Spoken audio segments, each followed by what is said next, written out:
ஆண்டவராய் இயேசு கிறிஸ்துவின் நாமத்தினால் இந்த பணமகிழ்ச்சி நாளிலே பங்கெடுக்கும்படியாய் வந்திருக்கின்ற உங்கள் யாவரையும் திருச்சபையின் போதகராகிய நான் உங்களை வாழ்த்துகிறேன். ஆண்டவராய் இயேசு கிறிஸ்துதாமே தொடர்ந்து உங்களோடு கூட இருந்து உங்களை வழிநடத்துவாராக. வீடுகளில் அமர்ந்து கர்த்தரை மகிமைப்படுத்தி கொண்டிருக்கிற உங்களையும் உங்கள் குடும்பத்தையும் தேவன் தொடர்ந்து பாதுகாப்பாராக. இந்த ஆராதனைக்காக நாம் அனைவரும் ஒருபடமாய் நாம் ஜெபிப்போமா? இருக்கும் இடத்துல எல்லாரும் முழங்கால் படியிருவோம். கண்களை மூடி பரலோக தேவனை மகிமைப்படுத்தும்படியாய் இந்த ஆராதனையை தேவன் நமக்கு ஆசீர்வதிக்கும்படியாய் ஆராதனையிலே தேவ பிரசன்னத்தை நாம் உணரத்தக்கதாக தேவ ஆவியானவர் வெளிப்படும்படியாய் நாம் கண்களை மூடி ஜெபிப்போம். நேசிக்கிற நல்ல பிதாவே, இந்த பகல் காலத்திலே இப்படி திருச்சமூகத்திலே நாம் வருகிறோம். தூரத்துக்கும் சமீபத்துக்கும் தெய்வமாகிய உண்மை ஒரு மனதோடு கூட நாங்கள் ஆராதிக்கப்படியாக உங்களுடைய பாதத்தில் வந்திருக்கிறோம். இந்த நாட்களிலே வீடுகளில் அமர்ந்து துதியோடு சோத்திரங்களோடு கூட உண்மை ஆராதித்துக் கொண்டிருக்கிற என் ஜனங்களோடு சேர்ந்து உண்மை ஆராதிப்பதிலே பெரும் மகிழ்ச்சி அடைகிறோம். இந்த ஆராதனையின் துவக்கத்திலிருந்து முடிவு வரைக்கும் என் தேவனாய் கர்த்தருடைய பிரசன்னம் அளவில்லாமல் ஊற்றப்படட்டும். தேவ பிரசன்னத்தோடு கூட ஆராதனை தொடங்கி தேவ பிரசன்னத்தோடு கூட ஆராதனை நிறைவாய் முடிய கர்த்தர் உதவி செய்யும். இப்படி நாம் மகிமைப்படட்டும். தொடர்ந்து தேவாவியானவர் நாமே எங்களை தாங்கி நடத்தும். ஆண்டவரே, ஆராதனையிலே பாடுகிற பாடல்கள், வாசிக்கிற வேத பகுதிகள், தேவ செய்தி அனைத்தையும் நீர் பொறுப்படுத்த ஆசீர்வதித்தாலும் இயேசுவின் நாமத்தில் வேண்டுகிறோம் நல்ல பிதாவே, ஆமென். எப்பொழுது நமது போதகர் அம்மா அவர்கள் வந்து ஒரு சில பாடல்களை பாடி தேவனை மகிமைப்படுத்தி ஆராதனை நடத்துவார்கள். அவர்களோடு சேர்ந்து திருச்சபை மக்களாகிய நாம் வீடுகளில் இருந்தாலும் தெய்வ பயத்தோடு பக்தியோடு கூட கர்த்தரை நாம் துதிப்போம், ஆராதிப்போம்.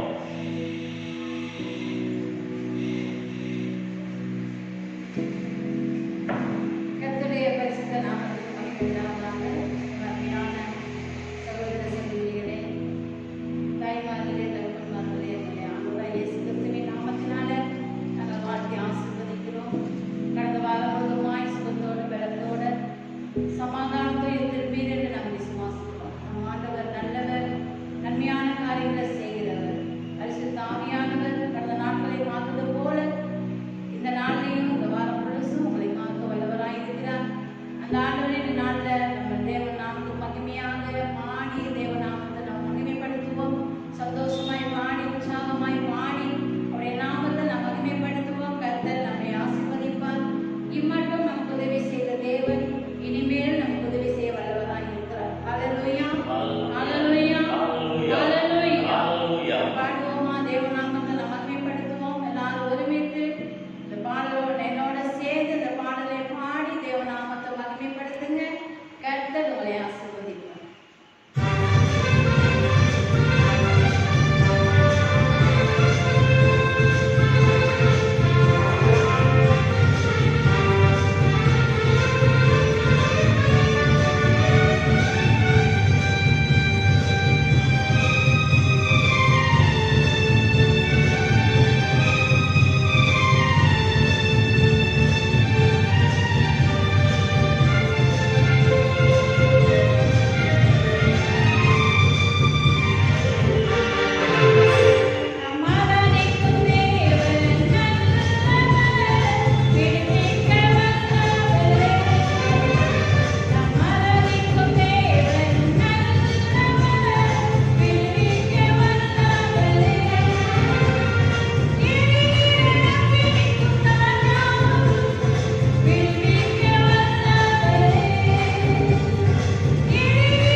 மனுஷனால் கூடாதது தேவனால் கூடும் என்று நாம் பார்க்கிறோம். இந்த நேரத்துல மலாகாத காரியம் ஒன்றும் இல்லை என்ற பாடலை நாம் பாடுவோம். தேவ சமுதிர கையில தட்டி தேவநாமத்தை நாம் மகிமைப்படுத்துவோம். கர்த்தர் நம்மை ஆசீர்வதிப்பார். இந்த பரிசுத்த ஓய்வு நாள்ல தேவ சமூகத்தில் நாம் உற்சாகமாய் சந்தோஷமா இந்த நாளில் நாம் தேவ சமூகத்தில் காணப்படுவோம். கர்த்தர் உங்களை நான்கு ஆசீர்வாதத்தினாலும் நிரப்பி உங்களை மேன்மைப்படுத்த வல்லவராய் இருக்கிறார். அந்த நாள் நாம் மகிமைப்படுத்துவோமா? ஹல்லேலூயா, ஹல்லேலூயா, ஹல்லேலூயா.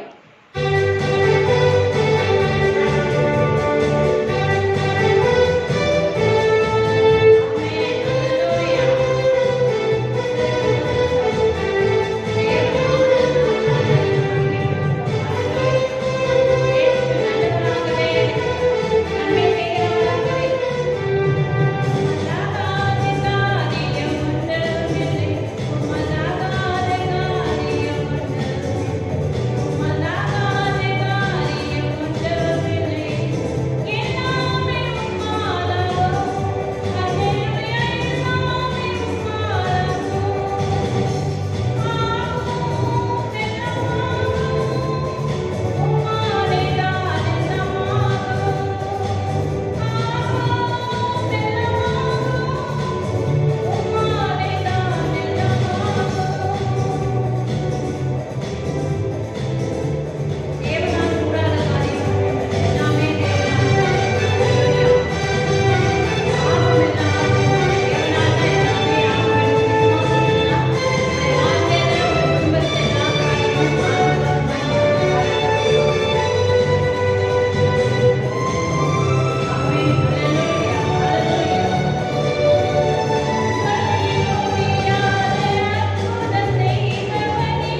பிள்ளைகளின் குடும்பங்களையும் இந்த கருத்தை நாங்கள் ஒப்பு கொடுக்கிறோம் ஆண்டவரே. அப்பா பிதா குமாரன் பரிசுத்த ஆவியின் நாமத்தினாலே பிள்ளைகளை நாம் வாழ்த்தி ஆசீர்வதிக்கிறோம் ஆண்டவரே. அப்பா என்னென்ன காரியங்களுக்காக உங்க சமுத்திரம் அமர்ந்திருக்கிறார்களோ ராஜா, எல்லா காரிய பிள்ளைகளுடைய வாழ்க்கையில குடும்பத்துல தனிப்பட்ட ஜீவியத்துல நீங்க நிறைவேற்றி தர வேண்டும் என்று நாங்கள் சொல்லிக்கிறோம் ஆண்டவரே. அப்பா நன்றியோடு துதிக்கிறோம், ஸ்தோத்திரிக்கிறோம் ஆண்டவரே. தேவன் ஆண்டவரே என் நாட்கள் ஆண்டவரே அப்பா சோதர ஆட்டி படைத்துக் கொள்வது கொரோனாவுக்காக நாங்கள் ஜெபிக்கிறோம் ஆண்டவரே. இயேசுவின் நாமத்தினாலே ஆண்டவரே அப்பா சோதரம் ஆண்டவரே எல்லா விதமான ஆண்டவரே அப்பா சோதரங்கள் ஆமே இந்த கொரோனா வைரஸ் இயேசுவின் நாமத்தினாலே ஆண்டவரே எல்லாம் ஆண்டு போகும்படி என் தேவனுக்கு பேச்சிக்க வேண்டும் நாங்கள் ஜெபிக்கிறோம். எங்களுக்கு கொடுத்த சுதந்திரத்தை ஆண்டவரே எங்களை போல இருக்கிற மக்களுக்கு வடிக்கும்படியாக நாங்கள் ஜெபிக்கிறோம் ஆண்டவரே. என் ஆண்டவர் அந்த பலவீனத்தோடு இருக்கிற பிள்ளைகளுக்கு ஆண்டவரே மறுவாழ்வு ஏற்படுத்தும்படியாக நாங்கள் ஜெபிக்கிறோம். ஆவியானவரே உங்கள் கருத்தில் இருக்கிறோம். எங்கள் தேசத்தை ஆசீர்வதிங்க ஆண்டவரே. அப்பா எங்கள் நாட்டை ஆசீர்வதிங்க ஆண்டவரே. தலைவர்கள் ஆசீர்வதிங்க ஆண்டவரே. அப்பா மக்கள் ஆசீர்வதிங்க ஆண்டவரே.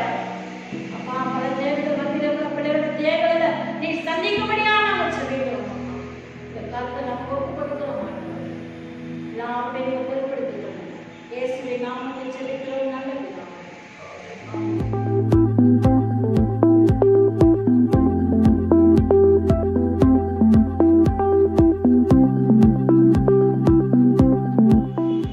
தேவனுக்கு மகிமை உண்டாகட்டும். இந்த ஆராதனையிலே தேவனுடைய பிரசன்னத்தை நாம் அனைவரும் உணர்ந்தோம். தேவன் நம் மத்தியிலே இறங்கி கிரியை செய்திருக்கிறார். எத்தனை பேர் விசுவாசிக்கிறீர்கள்? அல்லேலூயா, ஆமென். கர்த்தருக்கு மகிமை உண்டாகட்டும். நாம் தொடர்ந்து இந்த நாளிலே ஒரு வேத பகுதியை நாம் வாசிக்க போகிறோம். சங்கீதம் 24 நாம் வாசிப்போம். சங்கீதம் 24 1 முதல் 10 வசனம் முடிய நாம் வாசிக்க போகிறோம். நம்ம மத்தியில் இருக்கிற நமது முத்துச்செல்வி அவர்கள் வந்து சங்கீதம் வாசிப்பார்கள்.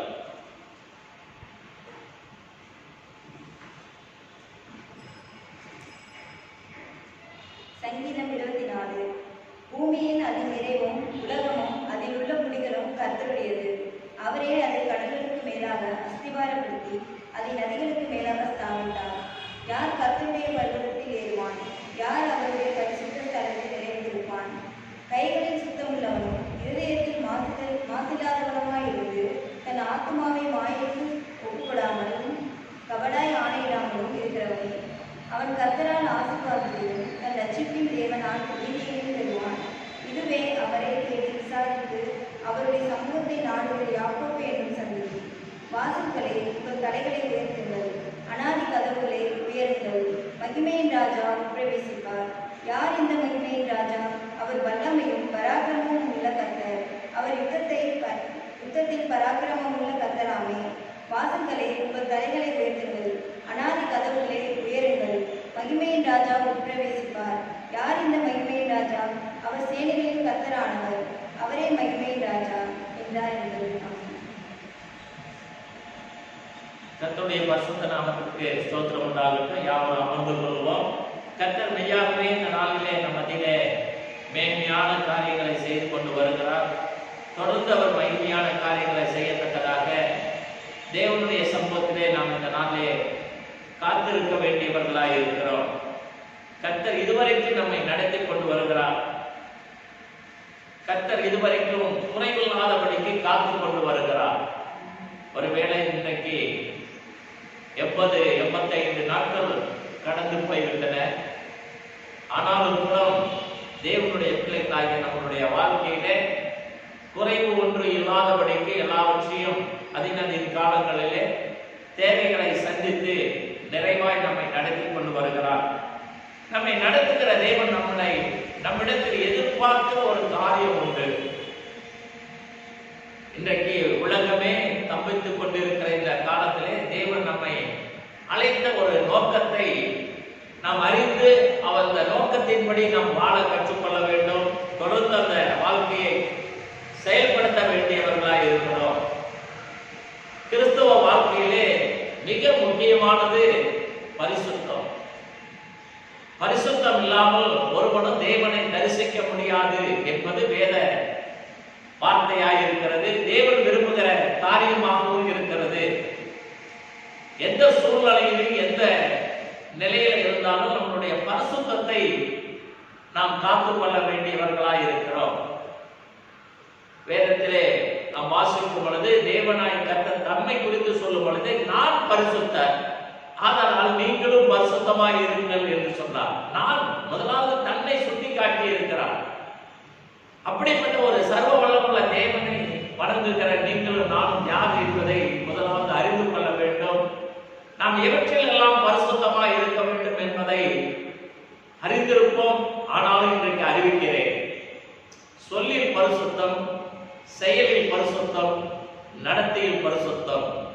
இந்த மூன்றிலும் பரிசுத்தம் இல்லாமல் நாம் இருப்போம் என்று சொன்னால் கிறிஸ்துவை ஆராதிப்பதில் வேஸ்ட், அதுல பயனில்லை என்று சொல்லலாம். ஏனென்று சொன்னால் கிறிஸ்துவானவர் நம்மிடத்தில் எதிர்பார்க்கின்ற இந்த மூன்று செயல் காரியங்களிலும் பரிசுத்தத்தை விரும்புகிறார். அருமையானவர்களே, இந்த பரிசுத்தமுள்ள தேவன் நம்மளை அழைத்த நோக்கமே வேதம் சொல்லுகிறது. 1 தெசலோனிக்கேயர் புஸ்தகம் 4ஆம் அதிகாரம் 7ஆம் வசனம் இவ்விதமாய் சொல்லுகிறது, தேவன் நம்மை அசுத்தத்திற்கு அல்ல பரிசுத்தத்திற்கே அழைத்திருக்கிறார். உலகத்திலே வாழ்ந்த காலத்திலே உன்னையும் என்னையும் அழைத்த தேவன் அசுத்தத்திலிருந்து தான் நம்மை அழைத்திருக்கிறார். எதற்கு அழைத்திருக்கிறார்? பரிசுத்தத்திற்கு அழைத்திருக்கிறார். உன் முந்திய வாழ்க்கை, முந்திய செயல்கள், முந்திய நடத்தைகள், முந்திய சொற்கள் அனைத்தையும் மாற்றி உன்னை ஒரு பரிசுத்த வாழ்வு வாழ்வதற்காக உன்னை இந்த பூலோகத்திலே பிரித்தெடுத்திருக்கிறார். நீ பூமியிலே இருந்தாலும் பிரித்தெடுக்கப்பட்ட ஒரு வாழ்வு, பிரிக்கப்பட்ட ஒரு வாழ்வு. நான் கிறிஸ்துவால் பிரிக்கப்பட்டிருக்கிறேன். கிறிஸ்துவானவர் என்னை பிரித்திருக்கிறார். அசுத்தமான ஒரு வாழ்வையில் வாழ்ந்து கொண்டிருந்த என்னை அந்த அசுத்த நிலையிலிருந்து பரிசுத்த நிலைக்கு கொண்டு வந்திருக்கிறார். அந்த பரிசுத்த நிலைக்கு கொண்டு வருவதற்காக தான் என்னை அழைத்திருக்கிறார் என்பதை நாம் நன்கு அறிந்து கொள்ள வேண்டும். ஏதோ வாழ்கிறோம், ஏதோ ஆலயத்துக்கு செல்கிறோம், ஜெப கூட்டங்களிலே எல்லோரும் முழங்கால் படிக்கிறது போல நானும் முழங்கால் படிக்கிறோம், எல்லாரும் பாடுவது போல நானும் பாடுகிறேன், எல்லாரும் செல்வது போல் நானும் செல்கிறேன் என்று சொல்லாதபடிக்கு என்னை அழைத்த தேவனை பற்றி நன்கு நான் அறிந்து என்னை அழைத்த தேவனுக்கு முன்பாக நான் நிற்பதற்கு தகுதி உள்ளவனாக ஒவ்வொரு நாளும் எண்ணி என் செயலில் நான் காணப்பட வேண்டும், என் பேச்சில் நான் காணப்பட வேண்டும், என் நடத்தையில் நான் காணப்பட வேண்டும். அதுதான் தேவன் இன்றைக்கு கிறிஸ்துவ வட்டாரத்திலே, கிறிஸ்துவ மக்கள் மத்தியிலே மிகவும் எதிர்பார்க்கிற ஒரு காரியமாக இருக்கிறது. நான் உங்களை அசுத்தத்திற்கு அல்ல பரிசுத்தத்திற்கே அழைத்திருக்கிறேன் என்று சொன்னார். அன்புக்குரிய தேவனுடைய ஜனமே, ஒருவேளை இந்த நாட்களில் நீ எப்படி இருக்கிறாய் என்று தெரியாது, என்ன நிலையில் இருக்கிறாய் என்று தெரியாது. உன்னை அழைத்த தேவன் எதற்கு அழைத்தார் என்பதை நீ மறந்துவிட்டு வாழ்ந்து கொண்டு இருப்பாய் என்று சொன்னார். இந்த செய்தியின் மூலமாக உன்னோடு கூட ஆண்டவர் பேசுகிறவராக இருக்கிறார். இந்த செய்தியின் வேளையிலே தேவன் உன் இருதயத்தில் இடைப்படுகிறவராக இருக்கிறார். என்னை அழைத்தவர் பரிசுத்தர், என்னை அழைத்தவர் பரிசுத்தர், அவர் பரிசுத்தம் உள்ள தேவன். அதனால் என்னையும் பரிசுத்தம் உள்ளவர்களாய் வாழ்வதற்காக அழைத்திருக்கிறார் என்பதை நீ உறுதிப்படுத்திக் கொள்ள வேண்டும். உன்னை அழைத்த தேவன் சொல்லுகிறார். லேவியராகமம் 20ஆம் அதிகாரம் 8ஆம் வசனம் சொல்கிறது, நான் உங்களை பரிசுத்தமாக்குவதற்காக அழைத்தேன் என்று சொல்லி, நான் உங்களை பரிசுத்தமாக்குகிற கர்த்தர் என்று சொல்லுகிறார். நான் உங்களை பரிசுத்தமாக்குகிற தேவன். உன் முந்திய செயல், முந்திய காரியம், முந்திய நடத்தைகள் எல்லாவற்றையும் மாற்றி அமைக்க நான் உன்னை அழைத்திருக்கிறேன். ஆனால் மாற்றி அமைப்பதற்கு நீ இடம் கொடுக்க வேண்டும்.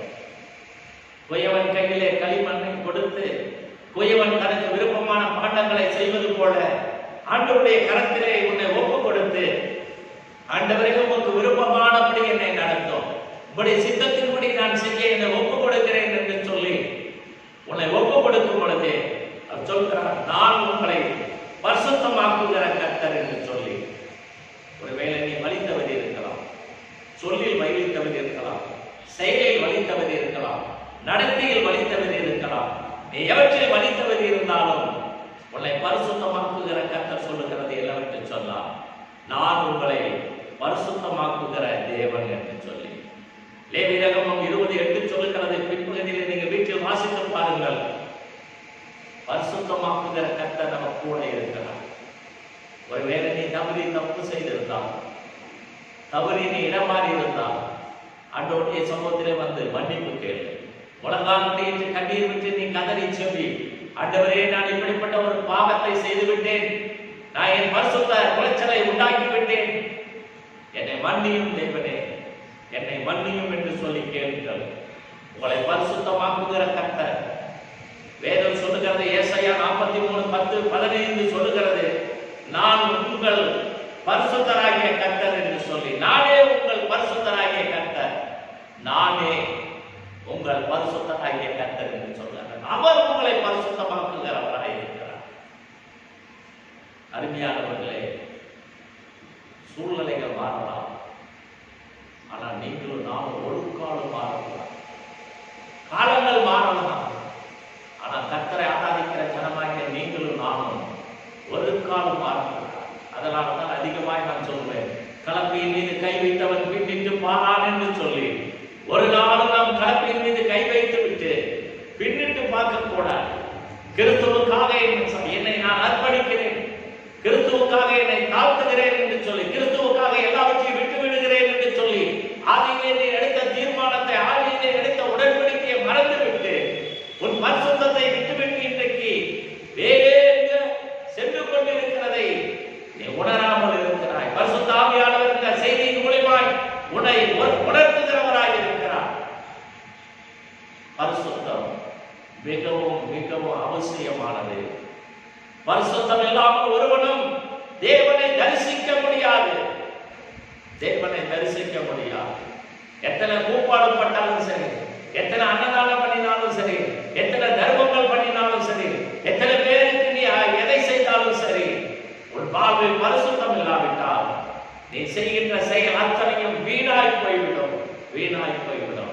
கர்த்தர் எதிர்பார்க்கிற பரிசுத்தம் உன்னிலும் என்னிலும் இராவிட்டால் பரலோகத்தை நாம் சேர முடியாது, பரலோக வாசலை தொட முடியாது, பரலோகத்தை காண முடியாது. சகோதரனே, சகோதரியே, பரிசுத்தம் இந்த நாட்களில் அவசியம். கிறிஸ்துவை தேடுகிற உன் வாழ்க்கையிலே பரிசுத்தம் அவசியம், பரிசுத்தம் முக்கியம். உன் சொல்லிலும், உன் செயலிலும், உன் நடத்தையிலும் பரிசுத்தம் இல்லாவிட்டால் வேத புத்தகத்தை வைத்துவிடு, எடுக்காதே. தேவன் உன்னை கண்டிப்பார். இறுதி நாட்களே நியாயம் விசாரிக்கும் பொழுது தேவன் உன்னை கண்டிப்பார். பூமியிலே எத்தனையோ வார்த்தைகள், என் வார்த்தைகளை கேட்டு உன் இருதயத்தை கடினப்படுத்தினாயே, கடும் பாவி என்று சொல்லுவார். நீ ஒரு கொடும் பாவி என்று சொல்லுவார். இந்த நாட்களிலே சொல்லுகிறார், நானே உங்களை பரிசுத்தமாக்குகிற கர்த்தர் என்று சொல்லி. அவரே உங்களையும் என்னையும் பரிசுத்தமாக்கி இருக்கிறார். இன்னும் பரிசுத்தமாக வேண்டும். வெளிப்படுத்தலை வாசிக்கிறோம், பரிசுத்தம் உள்ளவன் இன்னும் பரிசுத்தமாக இருக்கட்டும் என்று சொல்லி. இன்றைக்கு உங்களோட செயல்கள் இன்னும் பரிசுத்தமாக இருக்கும். இந்த நாட்களில், இந்த கடினமான நாட்களிலே தான் நம்முடைய பரிசுத்தமும் பக்தியும் வெளிப்பட வேண்டியதாக இருக்கிறது. தேவன் எதிர்பார்க்கிறார். தேவன் விரும்புகிற ஒரே ஒரு காரியம், இப்படிப்பட்ட காலத்திலே நாம் எப்படி இருக்கிறோம், என் நிலையில் இருக்கிறோம், நம்மளுடைய பக்தி என்ன, நம்மளுடைய பரிசுத்தம் என்ன என்பதை தேவன் எதிர்பார்க்கிறார். மாயமான வாழ்க்கையை வாழ்வாய் என்று சொன்னார். இந்த வீடியோ காட்சியின் மூலமா நான் சொல்லுகிறேன், எச்சரிக்கிறேன். நரகம், நரகம். தேவனுக்கு பயந்து பரிசுத்தமாய் இருப்பாய்ந்தால் பரலோகத்தை நீ அடைய முடியும். இல்லை என்று சொன்னால் பூலோகத்தோடு ஒரு வாழ்க்கை முடித்துவிடும். எச்சரிக்கிறேன். என்னையும் சேர்த்து நான் தேவனுக்கு குற்றவாளியா இருப்பேன் என்று சொன்னார், என்னை நம்பி கொடுத்த இந்த ஜனத்தையும் நானும் நரகத்துக்கு தான் கொண்டு போக முடியும். ஒவ்வொரு நாளும் பயத்தோடு, நடுக்கத்தோடு கர்த்தர் எனக்கு கொடுத்த அந்த பரிசுத்தத்தை குலைச்சலாக்கி விடாதபடிக்கு காத்து நடக்கிறேன். காத்து நடக்க வேண்டும் என்று சொல்லி தேவனுடைய நாமத்தை நான் விரும்புகிறேன். அன்புக்குரியவர்களே, ஒருவேளை இந்த செய்தி உங்கள் இருதயத்தை கடினமாய் அல்லது விசனப்படுத்துமானால் தயவாய் மன்னிங்கள். பரிசுத்த ஆவியானவரை சொல்ல சொன்னதை சொல்லிக் கொண்டிருக்கிறேன். கேட்கிற நீங்கள் உணர்வடைந்து உங்கள் பரிசுத்தம் எப்படி இருக்கிறது என்று ஆராய்ந்து பாருங்கள். ஏனென்று சொன்னார், செப்பனியா 3:15 சொல்கிறது, கர்த்தர் உங்கள் நடுவில் இருக்கிறார். கர்த்தர் உங்கள் நடுவில் இருக்கிறார். தேவன் உங்கள் மத்தியில்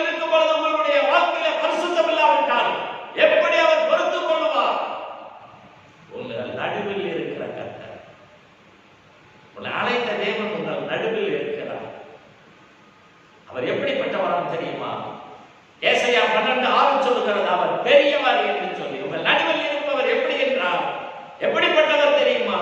அவர் பெரியவர் என்று சொல்லி. அவர் பெரியவராய் இருக்கிறார். உங்கள் நடுவில் இருக்கிறவர் அவர் பெரியவராய் இருக்கிறார். பெரியவரை கனப்படுத்த வேண்டும், பெரியவரை மகிமைப்படுத்த வேண்டும். அப்படி நீ பெரியவரை கனப்படுத்தி மகிமைப்படுத்தும் பொழுது அதே செப்பனியா 3:15 கீழே சொல்லுகிறது, இனி தீங்கை காணாதிருப்பாய். இனி உன் வாழ்க்கையிலே தீங்கு வராது. ஏன் என்று சொன்னால் உன் நடுவில் இருக்கிறவர் எப்படிப்பட்டவரா? பெரியவராய் இருக்கிறார். பெரியவராய் இருக்கிறார். பெரியவரை நீ மகிமைப்படுத்தும் பொழுது, பெரியவருடைய விருப்பத்துக்கு உன் வழிகள் இருக்கும் பொழுது, பெரியவர் எதிர்பார்க்கிறபடி உன் செயல்கள் நடைமுறைகள் இருக்கும் பொழுது உன் வாழ்க்கையிலே தீங்கு வராது. இந்த நாள் தீங்கின் நாட்களாய் இருக்கிறது. ஒவ்வொரு நாளும் எப்படி போகிறது, எப்படி ஒரு நாள் பிறக்கிறது, எப்படி ஒரு நாள் முடிகிறது என்பதை தெரியாதபடிக்கு நாம் வாழ்ந்து கொண்டு இருக்கிறோம். நம்மளுடைய பரிசுத்தத்தை கவனமாய் காத்துக்கொள்ள வேண்டிய நிலையில் இருக்கிறோம். இரவு செய்தி, தமிழகத்தின் அமைச்சர் ஒருவருக்கு கொரோனா என்று சொல்லி பேப்பர்ல செய்தி. அடுத்தது ஒரு 2 மணி நேரம் கழிச்சு டிவியிலே அவருக்கு கொரோனா இல்லை என்ற செய்தி. பேப்பர் செய்தி கொரோனா, டிவி செய்தி கொரோனா இல்லை. இப்படிப்பட்ட ஒரு தடுமாற்றமான நிலையில் தான் நாம் வாழ்ந்து கொண்டிருக்கிறோம் இந்திய தேசத்தில், அது தமிழகத்திலே. ஆனாலும் தீங்கு அணுகாதபடிக்கு காக்கிற கர்த்தர் நம் மத்தியிலே இருக்கிறார். நம் குடும்பத்தை காக்கிற கர்த்தர் நம் மத்தியிலே இருக்கிறார். அவர் எப்படிப்பட்டவர்? அவர் பெரியவர். ஏசாயா 12:6 சொல்கிறது அவர் பெரியவர் என்று சொல்லி. பெரியவரை ஆராதிக்கிற நீங்களும் நானும் எப்படிப்பட்டவர்களாக இருக்க வேண்டுமா? பெரியவர் எதிர்பார்க்கிறபடிக்கு பரிசுத்தம் உள்ளவர்களாக இருக்க வேண்டும். பரிசுத்தம் இல்லாமல் ஒருவனும் ஒன்றையும் செய்ய முடியாது. ஒரு 3 பேரை வேதத்திலிருந்து சுட்டி காட்டி நான் நிறைவு செய்கிறேன். கர்த்தருடைய நாமம் மகிமைப்படட்டும். யோவான் புத்தகம் 1 யோவான் 5ஆம் அதிகாரம் 4ஆம் வசனம் சொல்லுகிறது, நம்முடைய விசுவாசம் உலகத்தை ஜெயிக்கிற ஜெயமாய் இருக்கிறது. விசுவாசம் நமக்கு வேண்டும். பரிசுத்தத்திலே நமக்கு என்ன தேவை? விசுவாசம் வேண்டும். விசுவாசம்.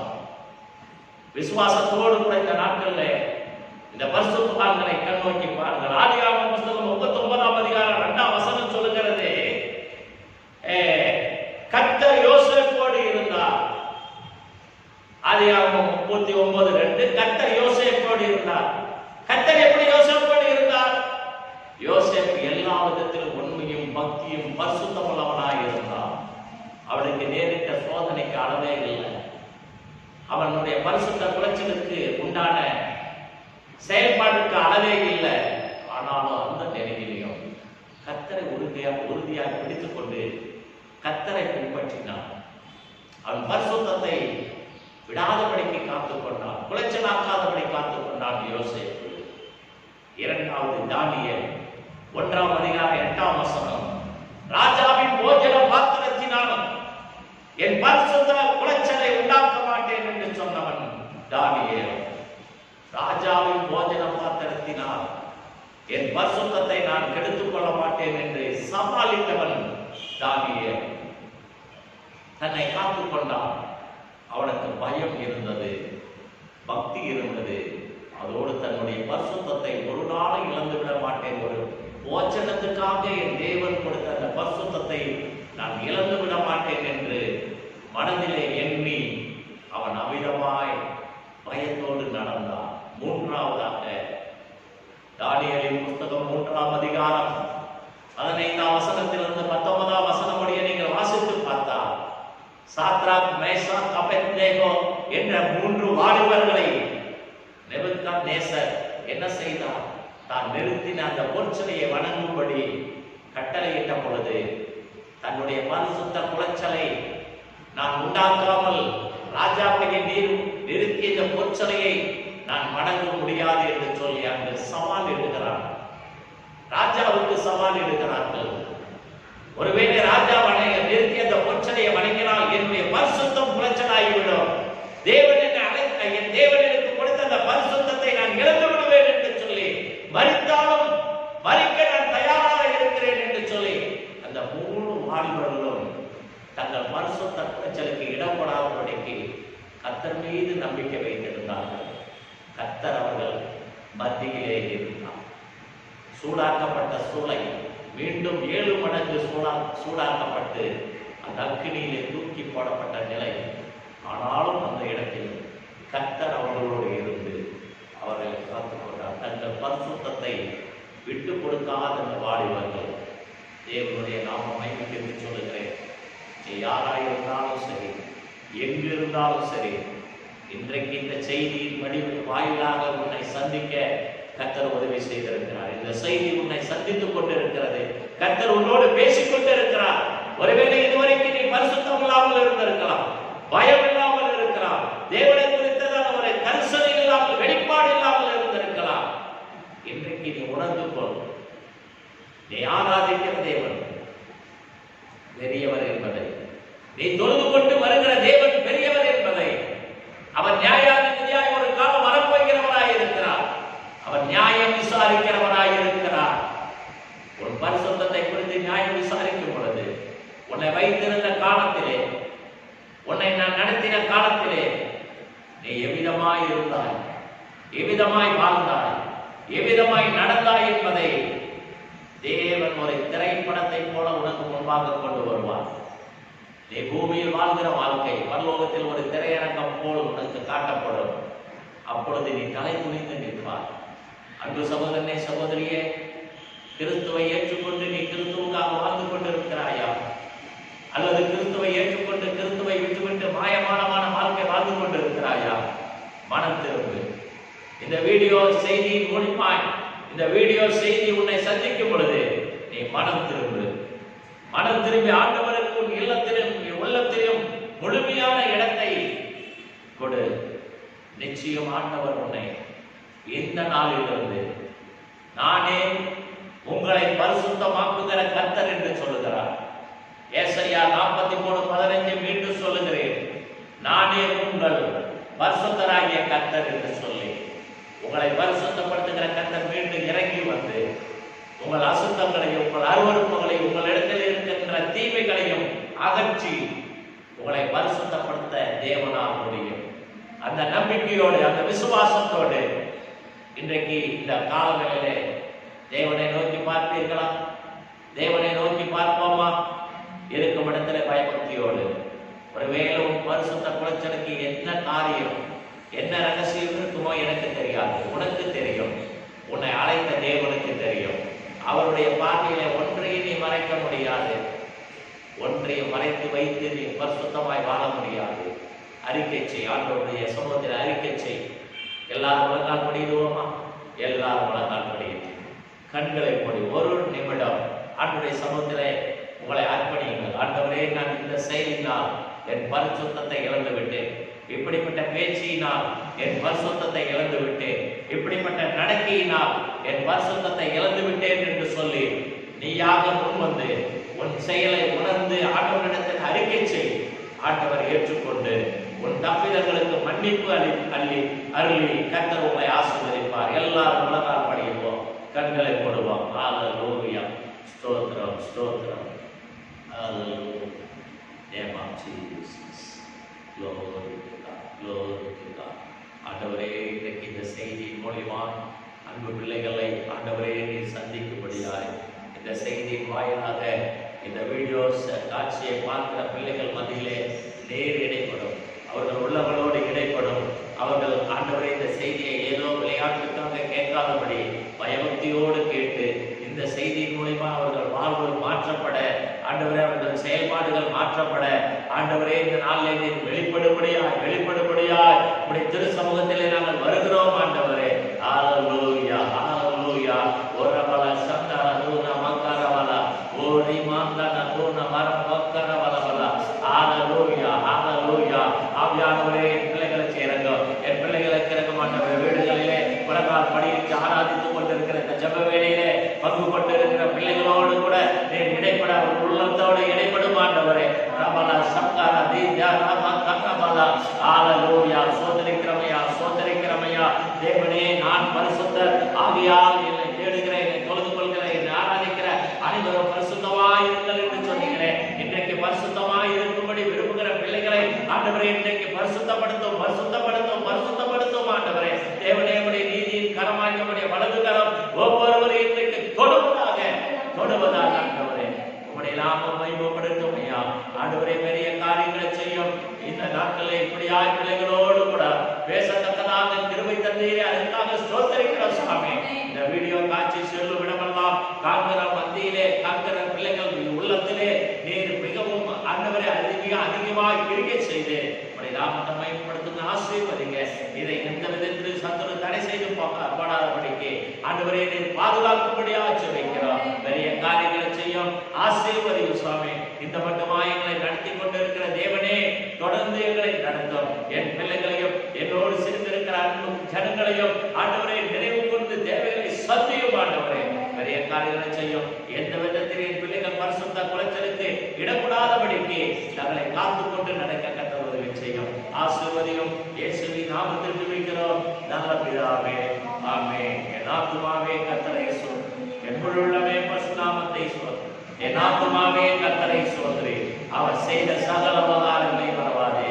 ஆமென். நமது கர்த்தராகிய இயேசு கிறிஸ்துவின் கிருபையும் பிதாவாகிய தேவனுடைய அன்பும் பரிசுத்த